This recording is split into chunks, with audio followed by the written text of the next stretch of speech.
नमस्कार जय हिंद दोस्तों, मैं अजय प्रताप आपके यूट्यूब चैनल शिक्षा अकेडमी कन्नौज में हार्दिक स्वागत एवं हार्दिक अभिनंदन करता हूं। आज हम बात करें अगली वीडियो में आपके औसत। तो पहला क्वेश्चन आपका लिखा है, किसी कारखाने में सभी श्रमिकों का औसत वेतन 8,000 है तथा 7 तकनीशियन का औसत वेतन 12,000 है और शेष का औसत वेतन 6,000 है। तो कारखाने में कुल श्रमिकों की संख्या कितनी होगी? इसमें आपके जो टेक्नीशियन है और जो शेष है श्रमिक, सभी की संख्या आपको बतानी रहेगी।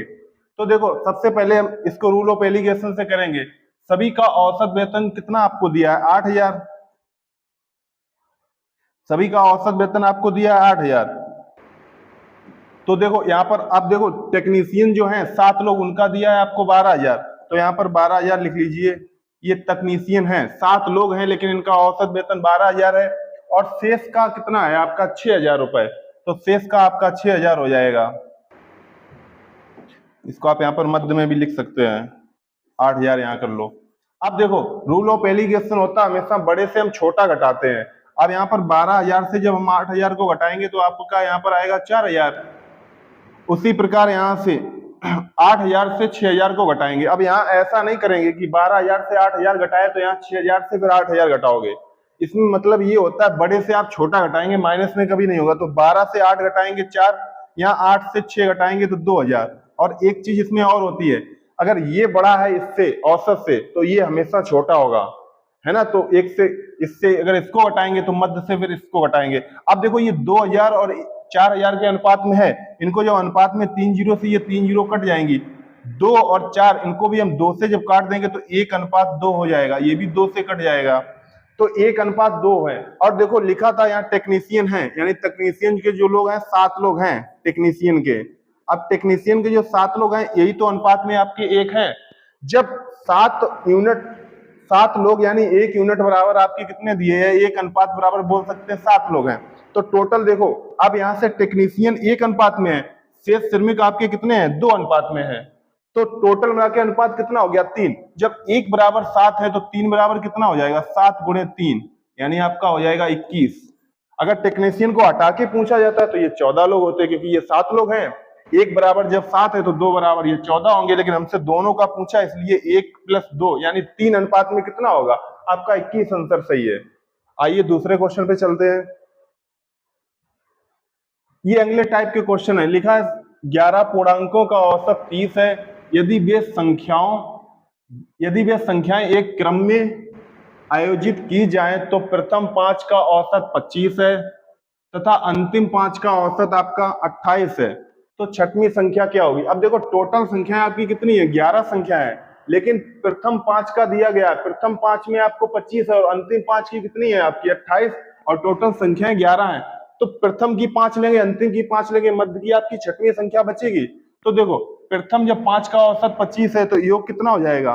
5 संख्याएं औसत 25 है तो 25 गुणे 5 बराबर 125, यानी कि 5 संख्याओं का जो योग होगा वो 125 होगा। ये प्रथम का है, प्रथम 5 का।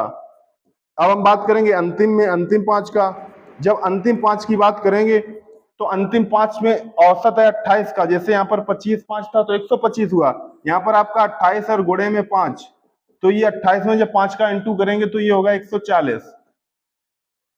प्रथम 5 का हो गया आपका 125 योग, अंतिम 5 का हो गया 140। तो कह रहा कि छठी संख्या क्या होगी, लेकिन आपको एक दिया गया 11 पूर्णांकों का औसत टोटल का 30 दिया है। तो इन दोनों को जोड़ देंगे और 30 से औसत घटा देंगे। इन दोनों को जब ऐड करेंगे तो 5 6 और 2, यानी कि जो आपकी प्रथम 5 अंतिम 5 यानी 10 संख्याएं हुई, इनका योग कितना हो गया आपका? 265। लेकिन लिखा है कि 11 पूर्णांकों का औसत कितना है? टोटल 11 का आपका है 30। तो 11 का 30 है, 30 का 11 में इंटू करेंगे तो 330। अब टोटल 11 का 330 है, प्रथम 5 का 125, अंतिम 5 का 140, यानी प्रथम 5 अंतिम 5 जोड़ के आपकी 10 संख्याओं का हो गया 265 और 11 का है 330। तो छठवीं संख्या कौन सी होगी? 330 को माइनस कर देंगे, 265। 330 में 265 को जब हम माइनस करेंगे तो ये आएगा 65, यानी जो छठवीं संख्या होगी वो आपकी 65 हो जाएगी। तो यहाँ पर सी ऑप्शन आपका सही है। अगला क्वेश्चन देखते हैं। अगला लिखा है किसी कक्षा के 15 विद्यार्थियों का औसत आयु 15 वर्ष है। इनमें से 5 विद्यार्थियों का औसत आयु 14 वर्ष है तथा अन्य 9 विद्यार्थियों का औसत आयु 16 वर्ष है, तो 15वें विद्यार्थी की आयु बतानी क्या होगी। अब देखो किसी कक्षा में 15 विद्यार्थी, औसत भी 15 है, तो टोटल में देखो 15 विद्यार्थी और औसत 15 है, तो कुल मिलाकर 15 गुणे 15 करेंगे तो हमें टोटल इनका योग पता चलेगा। 15 का 15 में गुणा करेंगे 225 होता है। हमने आपको 5 की ट्रिक भी बताई है। इस 5 का इस 5 में इंटू कर दो आप 25, पूरा लिख दो, यहाँ पर 1 बढ़ा दो, 2 का 1 में करेंगे 2, तो 15 की ये ट्रिक भी यहाँ काम करेगी। फिर हमने लिखा इसमें 5 विद्यार्थियों का औसत कितना है, ये तो टोटल का आ गया, तो 5 विद्यार्थियों का आपका 14 है, तो 5 गुणे 14 करेंगे तो टोटल आ गया 70। 5 का पहले 70 आ गया। फिर कह रहा अन्य जो 9 है, 9 विद्यार्थी, उनका औसत कितना है, 16 है, तो अन्य 9 बचेंगे, उनका 16 है, तो 16 का 9 में कर देंगे तो इनका योग पता चल जाएगा। तो 16 का 9 में करेंगे 144। टोटल 15 विद्यार्थियों में 15 औसत से 225 हुआ। 5 विद्यार्थी हैं, उनका 14 के हिसाब से 70 हुआ। फिर 9 विद्यार्थी हैं, उनका 16 के औसत से 144 हुआ।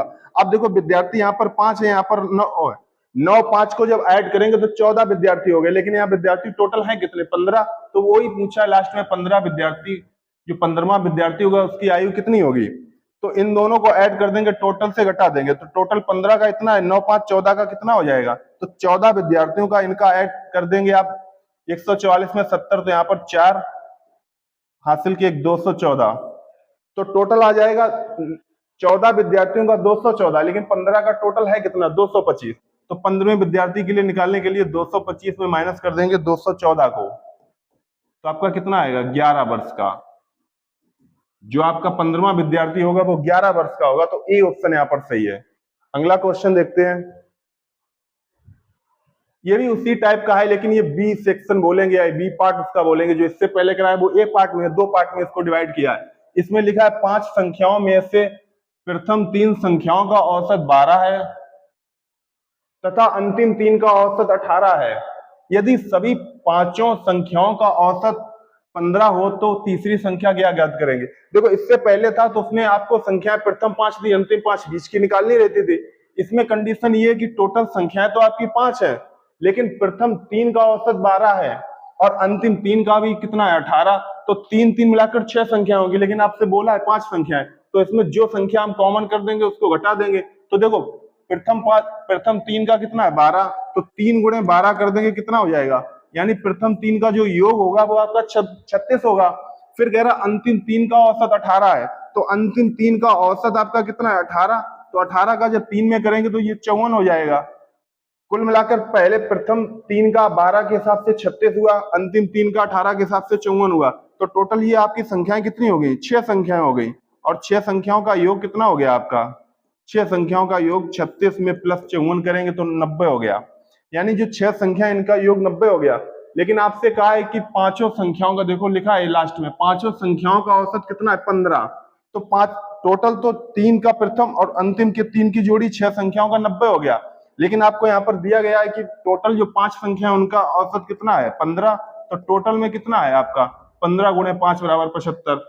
टोटल पांचों का होना 75 चाहिए, लेकिन यहाँ पर संख्याएं प्रथम 3 और अंतिम 3 करके हमने 6 संख्याएं ले ली, इनका हो रहा है आपका 90, तो एक संख्या हमने एक्स्ट्रा कर दी, इसी का उसका मतलब ये है कि हमने उस संख्या को 2 बार काउंट किया, प्रथम से भी अंतिम से भी, तो 90 माइनस 75 कर देंगे तो आपका आंसर आ जाएगा 15। तो संख्या कौन सी होगी, तो 15 आपका ऑप्शन सी सही है। जैसे आप इसको देखो, प्रथम 3 की बात करेंगे तो 1 2 3, प्रथम की 3 ये हो गई, और अंतिम किसी भी मान लो 5 संख्या ये दी गई हैं, प्रथम 3 की बात करेंगे तो ये संख्या प्रथम 3 होंगी, अंतिम 3 की बात करेंगे तो ये अंतिम की 3 की होंगी, तो ये जो संख्या बीच की होगी इसी को तो हमने 2 बार काउंट किया है, उसी को हमने माइनस कर दिया, क्योंकि यहाँ 6 संख्याओं का इतना आएगा, 5 का 75, तो जो एक संख्या एक्स्ट्रा की है तो बीच की संख्या उसका कितना है, 15। आगे देखते हैं। आगे लिखा 4 संख्याओं में से पहली 3 का औसत 15 है और अंतिम 3 संख्याओं का औसत 16 है। यदि अंतिम संख्या 19 हो तो पहली संख्या क्या होगी। ये है उसी टाइप का, लेकिन ये अलग क्वेश्चन है। देखो इसमें लिखा टोटल संख्या 4 है, लेकिन प्रथम 3 संख्या दी गई है और यहाँ पर अंतिम 3 दी, यहाँ पर संख्या आपकी हो जाएंगी 6। अब देखो टोटल 4 का तो हमें नहीं दिया, लेकिन ये दिया कि प्रथम 3, मान लिया पहली संख्या प्लस दूसरी संख्या और प्लस तीसरी संख्या। प्रथम 3 का औसत आपका 15 दिया गया है, 15 औसत दिया गया, आपकी संख्याएं 3 है तो 15 गुणे 3 यानी कि 45। प्रथम 3 का जो योग होगा वो आपका 45 हो गया। पहली संख्या प्लस दूसरी संख्या प्लस तीसरी संख्या, औसत 15 है तो 15 गुणे 3 यानी 45 योग हो गया। फिर कह रहा अंतिम 3 संख्याओं का 16 है। अंतिम 3 संख्याएं कौन सी हो? अब जैसे टोटल संख्या आपकी 4 तक है, एक मान ली, फिर सेकेंड मान ली, फिर थर्ड मान ली और यहाँ पर फोर्थ मान ली। पहली 3 का हमने ले लिया तो 45 हुआ, यहाँ पर इन तीनों का। अब इन तीनों का जब लेंगे यानी सेकेंड प्लस थर्ड और प्लस फोर्थ, यही तो अंतिम की 3 संख्या होगी। इनका औसत आपको 16 दिया गया। अगर औसत 16 है और 3 संख्याएं तो उनका योग कितना होगा? 48। प्रथम 3 का 45 योग है, अंतिम 3 का 48 योग है। फिर कह रहा है लेकिन टोटल संख्या आपकी 4 है। फिर कह रहा है कि अंतिम संख्या यदि 19 है तो पहली संख्या क्या होगी? ये वाली संख्या आपको दी है कि 19 है, तो कह रहा है कि पहली संख्या क्या होगी? अगर हम यहां से देखो सेकेंड और थर्ड यहाँ पर कॉमन मिल रहा है, जितना यहाँ सेकेंड और थर्ड का योग होगा उतना ही यहाँ पर होगा। अगर इन दोनों इक्वेशन को हम घटा भी दें तो इनसे ये कट जाएगा, तो 1 माइनस फोर्थ बराबर में -3। या आप इसको ऐसे भी कर सकते हैं, देखो ये दोनों कॉमन मिल गए तो आपको दिया गया है कि अंतिम संख्या कितनी है? 19। और 19 जो अंतिम संख्या है यही तो कितना लाती है? 3 अधिक लाती है। तो जब 3 अधिक 19 लाएगी तो 19 में हम 3 को घटा देंगे तो आपका आंसर कितना हो जाएगा? 16 हो जाएगा। तो आप इसको काफी तरीके से लगा भी सकते हैं। देखो प्रथम 3 का हो गया 45, अंतिम 3 का 48 है। तो हम यहां से अगर बात करें इन दोनों का, देखो इन दोनों से ये दोनों कॉमन अगर घटाने पर इसको कर दें हम, तो घटाने पर जब करेंगे तो ये माइनस की सभी संख्या हो जाएंगी। तब ये माइनस की होंगी तो सेकेंड प्लस है, यहाँ पर माइनस है तो कट जाएंगी। यहाँ पर थर्ड प्लस है, यहाँ थर्ड माइनस है, ये कट जाएंगी। तो ऊपर आपका बचेगा फर्स्ट और ये बचेगा लास्ट में फोर्थ। बराबर में कितना आएगा? अब देखो यहाँ ये 48 भी माइनस के, तो 48 से 45 को घटाएंगे तो 3 आएगा, वो भी माइनस के, क्योंकि 48 बड़ा है। आपको दिया कि अंतिम संख्या आपकी कितनी है? 19 है। तो यहाँ पर अंतिम संख्या 19 का मान रख दो, तो फोर्थ संख्या -19 बराबर में -3। अब देखो ये 19 उधर जब जाएगा तो प्लस का होगा, तो यहाँ करेंगे फर्स्ट बराबर 19 -3। -3 वैसे रहे, लेकिन हम 19 को उधर ले गए तो प्लस का हो गया। तो फर्स्ट संख्या कितनी हो जाएगी? 19 से 3 घट जाएंगे यानी 16। जो पहली आपकी संख्या आएगी वो 16 आएगी, तो 16 आंसर सही है ना। इसको दो तरीके से लगा सकते हैं, ये तो हमने बेसिक मेथड बताया। आप चाहो तो ऐसे भी कर सकते हैं। दो संख्याएं कॉमन मिल गई, पहली और चौथी में से एक दिया जाएगा। मान लो ये 19 दी गई है और ये 19 दी गई, तभी तो औसत में देखो 45 + 3 यानी 3 अधिक लाती है, तभी 19 है, तो ये कम होगी। तो 19 - 3 कर देंगे तो 16। अगर ये दी जाती है आपको तो ये 3 अधिक होती है ना। तो ठीक है, फिर मिलते हैं अगली वीडियो में। तब तक के लिए नमस्कार, जय हिंद।